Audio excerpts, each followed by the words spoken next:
Известување со пласирање на факти без проверка на позадински информации. Ова е целта на денешниот подкаст, да укажеме дека припишување на новинарски текст не е само просто пренесување на веќе објавен принтскрин од документ со новинарски коментар, туку дека треба да биде основа за барање информации. Овој подкаст е во функција да ја разоткриеме дезинформацијата и да ги посочиме фактите.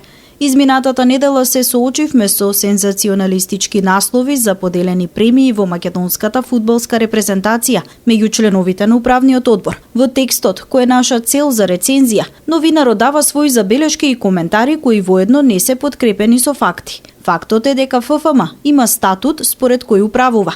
Таму во членот 109 од надлежностите на управниот одбор стои дека управниот одбор одлучува за награди, признанија и донации, кои не се во надлежност на собранието, како и тоа дека управниот одбор со посебен акт, одлука, утврдува критериуми и начини на доделување на награди и признанија за посебен придонес и развој на фудбалскиот спорт. Во делот на новинарскиот текст со обвинувања дека управата си дели премии наместо да го напредува македонскиот фудбал, се сведува на ниво на коментар без проверка на фактичката состојба. А фактичката состојба е дека управниот одбор како извршно тело, според член 173 од статутот на ФФМ, во делот на финансиското работење вели дека федерацијата остварува приходи од УЕФА и ФИФА за реализирање на целите на ФФМ, што вклучува, но не ограничува потикнување и развој на фудбалските активности, инфраструктурни проекти, администрација и друго.